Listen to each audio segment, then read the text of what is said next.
Hi guys, in this video we're going to go through just looking at the ESP32 itself, and we're also going to look at the REPL, or the REPL for short.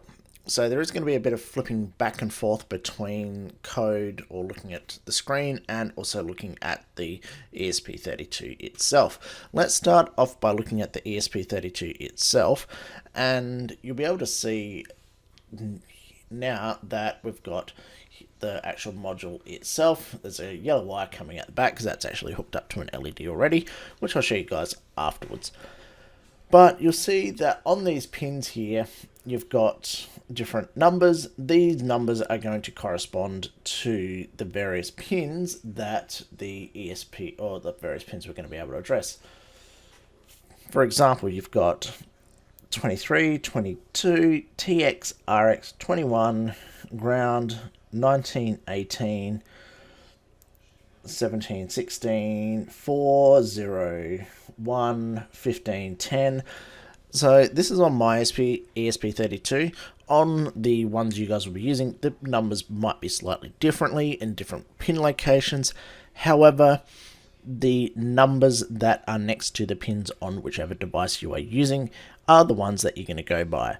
You also have the EN button here, which is this one right here, and also the boot button over here. And these, while they'll be labeled slightly differently on your ESP32, you can kind of see that there's a EN there and a boot written there.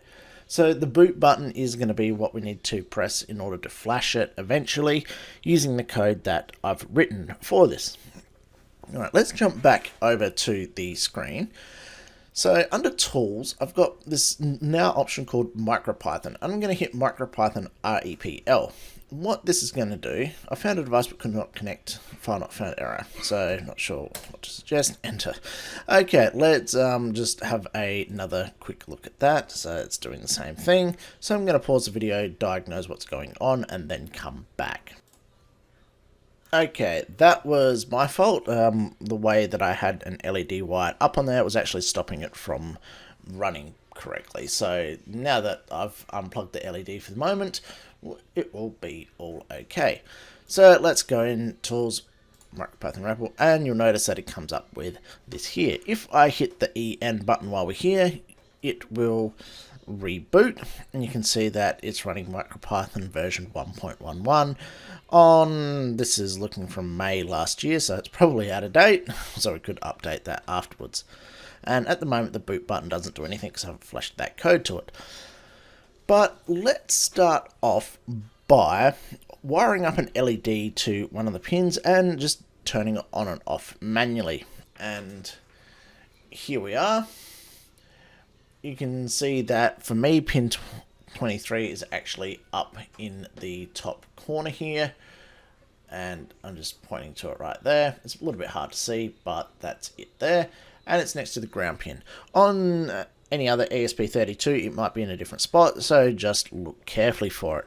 And I've got the two wires hooked up there. There's a black and a yellow wire there. So the black's hooked up to ground and the yellow's hooked up to the positive side of the LED. Alright, so I'm going to leave that flipped over because that's the way it wants to lie for the moment. And we're going to jump back into the code and turn this LED on and off using the REPL commands here. It's worth noting with these commands that it does not like backspace or moving any, or the arrow keys, so you kind of have to get it right the first time. So I'm going to go from machine, import pin. Then I'm going to set up a LED pin object, which is going to be equal to pin 23, comma, pin dot out. So this is setting it to pin 23, and it's going to put it as an output. And now when I to turn it on, I could do LED pin dot value 1, and you'll see if I grab the LED that if we have a look, it's now turned on. And in order to turn it off, we just change the value back to 0. So led.pin.value, and you can see I've hit BAS, so I'm actually got to hit enter to get back out of that, and then type it in again. LED pin.value.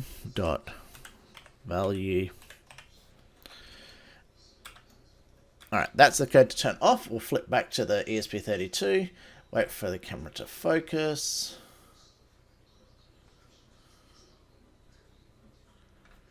There we go, and if I hit enter, it turns it off. Now,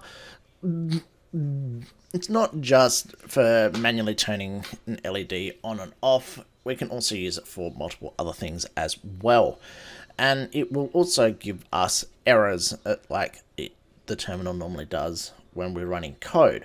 So this is going to be a really good place to look. Okay, that's just the basics of it for the moment. So I'm going to leave it there, and that's probably going to be it for some of these instructional videos, apart from flashing the ESP32 itself, which I'll go through in the next video. Other than that, that's going to be it. So we'll see you in the next video. Bye for now.